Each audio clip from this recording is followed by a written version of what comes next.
Good morning friends, सबको सुबह का नमस्कार। सब स्वस्थ रहे, सब अच्छे रहे, सब अपने प्रोफेशन में लगे रहे, अपने व्यवसाय में लगे रहे, अपने काम में लगे रहे। यही इसी आशा के साथ आज का टॉपिक है क्लेम प्रोसेस। टॉपिक में जाने से पहले हमारे कुछ मित्रों द्वारा सुझाव आए कि आप अपने विषय में भी कुछ बताएं। साथियों, मैं government approved surveyor and loss assessor हूँ। 25 साल से इंश्योरेंस इंडस्ट्री में काम कर रहा हूँ। 10 साल इंजीनियरिंग इंडस्ट्री में काम किया। मेरी क्वालिफिकेशंस है, मैं मैकेनिकल इंजीनियर हूँ। MBA, LLB, LLM इंश्योरेंस की और क्वालिफिकेशन के साथ साथ इसला Indian institute of insurance surveyor's and loss assessor का फेलो मेंबर हूँ। इसके अतिरिक्त अक्टूबर 2020 से मैं उत्तर प्रदेश चैप्टर का Indian institute of insurance surveyor's का चेयरमैन हूँ और उत्तर प्रदेश के सभी कार्यों को जो इंश्योरेंस से Indian institute of insurance surveyor's and loss assessor से रिलेटेड है, इसला से रिलेटेड है, उनका संपादन करता हूँ। हमारी काउंसिल है, हमारी काउंसिल के साथ मेंबर हैं, सारे लोग हमें सहयोग करते हैं। इसके बावजूद मैं लॉस मिनिमाइजेशन कमेटी IRDA द्वारा गठित मोटर्स कमेटी में मेंबर हूँ, जिसमें हमें लॉस मिनिमाइजेशन के लिए देश को प्रेरित करना है, देश को, इंश्योर्ड को, सर्वेयर्स को प्रेरित करना है। और मैं आशा करूँगा कि सभी लोग देश के हित में इस पर मनन करेंगे और कोशिश करेंगे कि नेशनल लॉस से बचा जाए। दोस्तों, पीछे मेरी आर्टिकल कुछ छपी हैं, जिनमें regulation and market development in insurance institute of India के जर्नल में 2015 में छपी थी। Learning and competency development in insurance, training needs and evaluations, accident external means, ये आर्टिकल और प्रेजेंटेशंस थे जो जगह जगह पे दिए गए हैं इसला के सेमिनार्स में, ट्रेनिंग्स में, और कई बहुत लेक्चर, ड्राफ्टिंग सारे इस्तेमाल हुए हैं। मैं पिछले 10 साल से 12 साल से इस इंस्टीट्यूट के डेवलपमेंट के लिए काफ़ी काम किया और पीछे के हमारे कुछ इसला के नेशनल प्रेसिडेंट्स ने जैसा उचित समझा मुझे कुछ काम दिया जो इंश्योरेंस इंस्टीट्यूट ऑफ इंडिया के और सर्वेयर से रिलेटेड काम थे, जैसे उनकी बुक्स का मॉडिफिकेशन करना, ये सब मैंने किया है। और आशा करता हूँ कि आप सभी लोग जो है ना इस बात से सहमत होंगे कि जो भी हम मटेरियल सप्लाई दे रहे हैं, जो भी हम बातें बोल रहे हैं, एजुकेट करने के लिए है और इसका और कोई उद्देश्य नहीं है। सिर्फ पब्लिक को एजुकेट करना है, लोगों को एजुकेट करना, हमारे नए आने वाले सर्वेयरों को ज्ञानवर्धन हो उस विषय में मैं, और इंस्टीट्यूशनल डेवलपमेंट के लिए भी मैं काम कर रहा हूँ। और इसके अलावा कुछ भी और कोई उद्देश्य नहीं है। पीछे हमारी आर्टिकल, पीछे हमारे कुछ वीडियोज़ हैं जो इसला से रिलेटेड हैं। हालांकि वो कंपनी ला के हैं, लेकिन ये एक इसला से रिलेटेड है, इसलिए उनको हमने डाला। लोग समझें, पूरी बात कंपनी ला के कानून की आपको जानने की ज़रूरत नहीं है, लेकिन इसला कैसे मैनेज्ड हो और उसमें क्या है, जैसे फॉर्मेशन ऑफ सेक्शन 8 कंपनी कैसी है, उसको भी, उसके विषय में मैंने बताया। Alteration of article of association हमने बताया। Doctrine of ultra vires, indoor management and operation and mismanagement, ये क्या होते हैं, इसके विषय में अगर हमारे मेंबर्स अपडेट हो जाते हैं तो उन्हें लगता है कि हमें इंस्टीट्यूट को कैसे चलाना है, इंस्टीट्यूट कैसे चल रहा है और कैसे चलाना चाहिए, और किस तरह से इस इंस्टीट्यूट का इंस्टीट्यूशनल डेवलपमेंट हो सकता है। दोस्तों, अब आते हैं टॉपिक पे। ये तो संक्षेप में हमने अपना परिचय दे दिया। और हमारे पास क्लेम प्रोसेस में क्लेम के 2 रास्ते हैं। एक रास्ता है कैशलेस क्लेम सेटलमेंट का, जो पॉलिसी डीलर के द्वारा कट रही है, OEM से टाई अप हो रहा है, मेमोरेंडम साइन हो रहे हैं, उनके माध्यम से जो कंसर्न डीलर्स का या रिपेयरर्स के साथ जो टाई अप है, वहाँ पे कैशलेस क्लेम सेटलमेंट के लिए प्रोसेस दिया गया है। उस प्रोसेस में आपके जो डॉक्यूमेंट हैं वो उनको जानने की ज़रूरत है।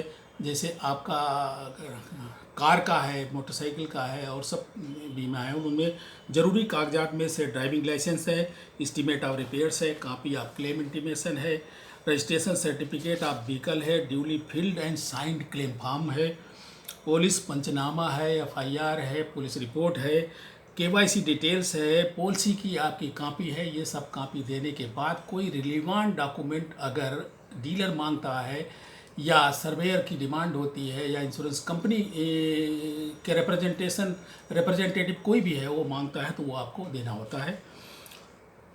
कमर्शियल गाड़ियों के केस में यही पेपर है। इसके अलावा जो पेपर कमर्शियल में लगते हैं, फिटनेस है, परमिट है, अथराइजेशन सर्टिफिकेट है, अथराइजेशन परमिट का अथराइजेशन है, टैक्स स्लिप है, लोड चालान है, टोइंग की बिलें हैं, ये सब एक्स्ट्रा चीज़ें देनी होती हैं।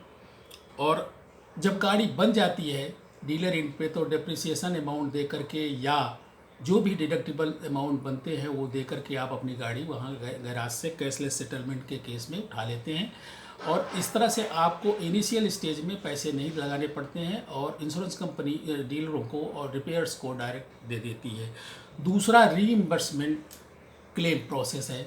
रीइंबर्समेंट का मतलब ये है कि जिन पॉलिसियों पे आपको कैशलेस नहीं मिल रहा है आप इंश्योरेंस कंपनी जाते हैं तो इंश्योरेंस कंपनी में भी यही प्रोसीजर है कि आपको इमीडिएटली किसी इंश्योरेंस कंपनी एक्सीडेंट होने के बाद इमीडिएटली किसी इंश्योरेंस कंपनी में विजिट करना है।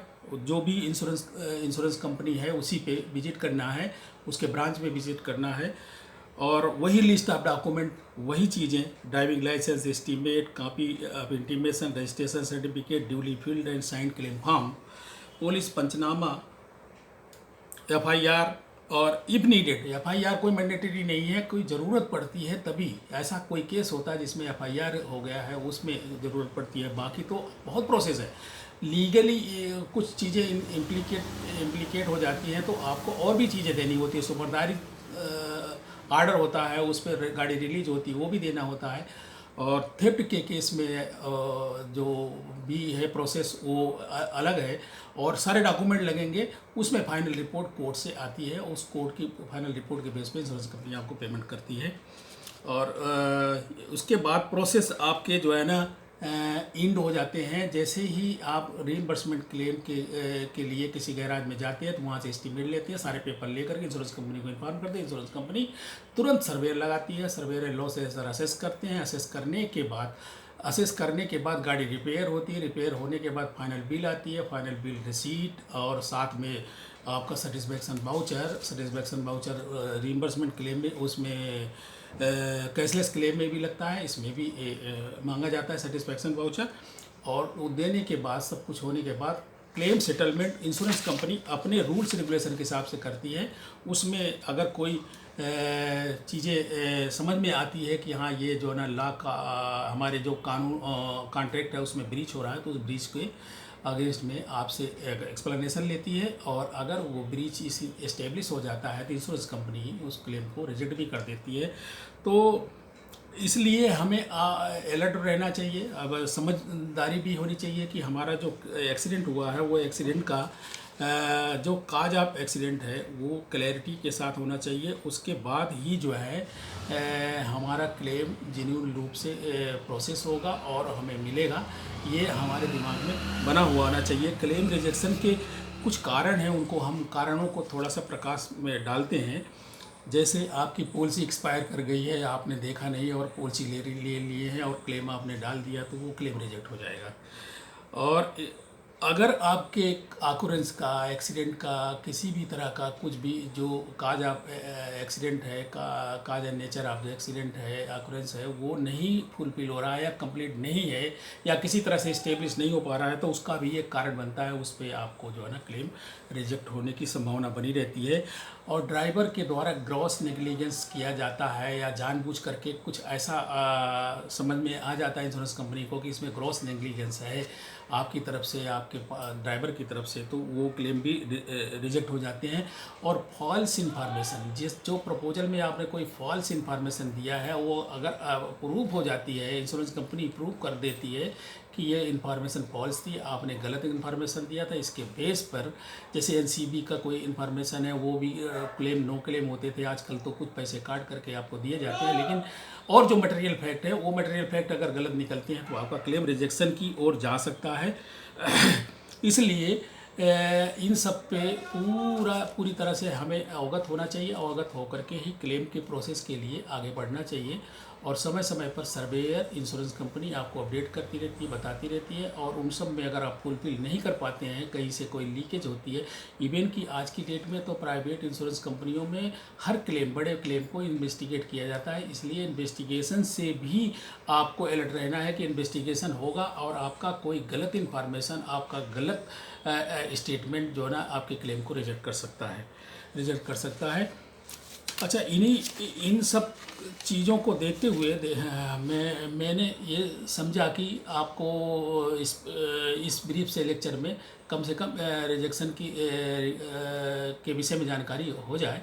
और इसके साथ ही मैं कुछ नेसेसरी डॉक्यूमेंट जिन पे जो ना, जैसे केवाईसी है, जो केवाईसी है, ये लोग कहते हैं केवाईसी हम क्यों दें। देखिए, गवर्नमेंट ऑफ इंडिया के आर्डर्स हैं, किसी भी संस्थान में किसी भी जगह पे कोई भी काम करने से पहले आपका आधार कार्ड, पैन कार्ड, यहाँ पे फाइनेंस रिलेटेड मैटर है, आपको पैसा दिया जाता है, इसलिए केवाईसी आपकी बहुत मस्ट है। तो ये केवाईसी देने में कोई दिक्कत नहीं है, केवाईसी देना चाहिए।